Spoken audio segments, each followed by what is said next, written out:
अगर जीवन में संशय आया है, जीवन में अगर तकलीफ आई है, जीवन में अगर कष्ट आया है, तो हमें शिव की शरणागति ग्रहण कर लेना चाहिए।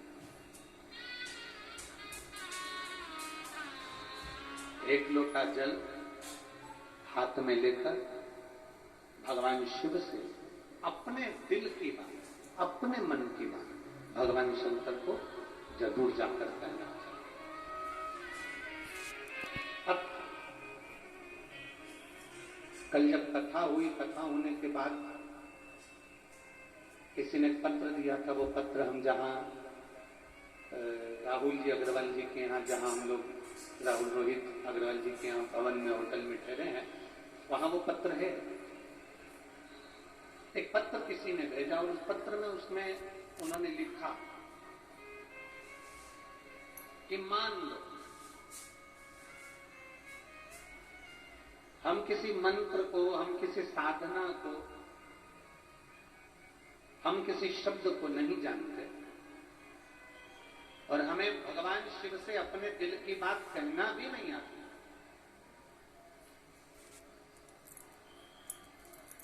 मान लो हमें शंकर भगवान से अपने हृदय की बात कहना भी नहीं आती।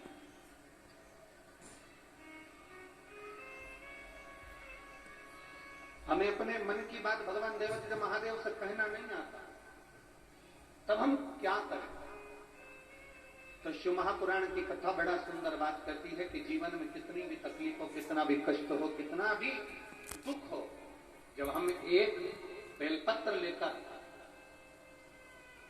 भगवान शिव को समर्पित करने के लिए जाते हैं और दिल से, हृदय से, भाव से जब एक बेलपत्र समर्पित करते हैं और एक लोटा जल अशोक सुंदरी पर चढ़ाने के बाद हम देवादिदेव महादेव को जब समर्पित करते हैं, तो ये निश्चित है हमारे दुख, हमारी तकलीफ, हमारे कष्ट को मेरा शंभू काटता जरूर है। ये निश्चित है।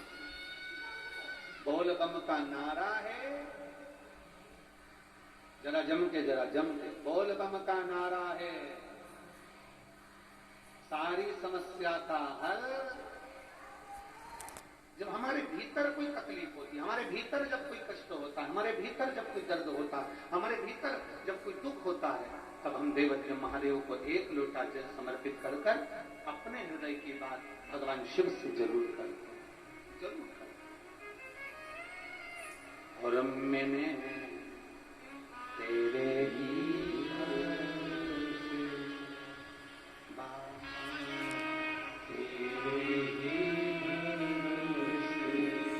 भोले तेरे ही भरोसे हवा में उड़ती गवारी, बाबा डोर हर को झटे नाम निकटी रवानी।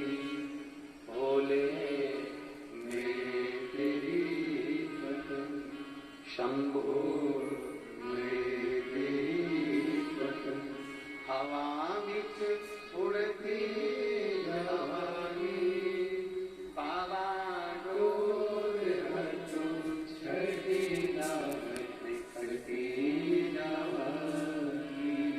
ओ भोले मेरे शंभो शिव कथा कर। महात्मा सत्यवादी होता है। वो महात्मा भले आपको देखे ना देखे, महात्मा आपसे मिले ना मिले, महात्मा आपके पास आए ना आए, पर महात्मा एक ऐसा होता है जो जहां बैठा होता है सर्वे भवन्तु सुखिनः की कामना करता है कि पूरा संसार इसको महात्मा है। तो पहले नंबर पर माँ, दूसरे नंबर पर महात्मा और तीसरे नंबर पर परमात्मा। परमात्मा मेरा देवादिदेव महादेव, मेरे राम, मेरे कृष्ण, मेरे शिव, मेरे शंकर, मेरे ओघड़दानी, मेरा शंभु, मेरा त्रकालदर्शी, मेरा कैलाशी अविनाशी, मेरा कालों का काल महाकाल राजा एक ऐसा है जो आपको देखे भी ना, आपसे मिले भी ना, आप उसकी चौखट पर भी ना पहुंचे, आप उसके मंदिर में भी ना पहुंचे, आपने एक लोटा जल शिव को समर्पित भी नहीं करा, अगर केवल उसके मंदिर के सामने से भी निकल कर चले जाते हो तो भी वो करुणा कर देता है। ऐसा होता है परमात्मा।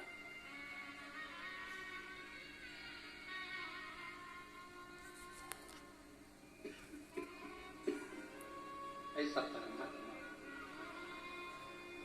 तीन है, जो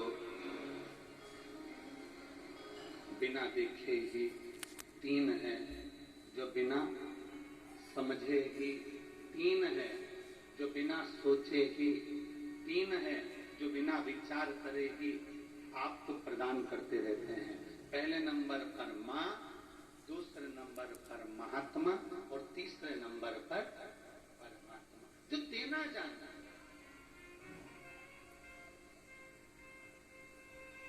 जिन्होंने केवल देना सीखा।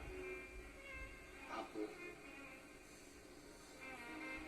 कोई बहू ऐसी होती है कि कोई बहू ऐसी होती है जो सास का सम्मान भी नहीं करती। कोई बहू ऐसी होती है जो सम्मान नहीं करती। अब जो बहू सास का सम्मान नहीं करती तो ईमानदारी से बोलो, एक विचार करिएगा, जिसकी बहू सास का सम्मान नहीं करती, क्या वो सास अपनी पूरी जेवर, अपनी पूरी जायदाद, अपनी पूरी प्रॉपर्टी क्या पड़ोसी को दे जाती है? जम के बोलो जरा, अरे बोलो तो, देगी नहीं। किसी बूढ़ी माँ से कह दो तुम्हारी बहू तुम्हें नहीं पूछती तो तुम्हारी प्रॉपर्टी तुम पड़ोसी को दे दो, तुम्हारा हार उतार के पड़ोसी को दे दो, तुम्हारे हाथ की चूड़ी पड़ोसी को दे दो, फिर भी बूढ़ी माँ कभी नहीं देगी। क्योंकि माँ माँ होती है, बहू, बेटा, नातेदार, रिश्तेदार, कुटुंब, कबीला चाहे कितने भी ताने दे ले तो भी माँ अपनी पूरी प्रॉपर्टी अपने बहू और बेटों को ही देकर जाती है, क्योंकि वो माँ है। उसके भीतर पाप कर्म नहीं है, उसके भीतर कपट नहीं है, उसके भीतर छल नहीं है, उसके भीतर प्रपंच ये दिखावा नहीं है। वो तो केवल एक भाव से, शुद्ध भाव से देना जानती है। और वो मां, एक परमात्मा, एक महात्मा, महात्मा और परमात्मा का भी यही लक्षण है कि वो जो कुछ उंडेलना चाहते हैं, जो कुछ देना चाहते हैं, वो सर्वस्व आपको प्रदान करना चाहते हैं, सर्वस्व।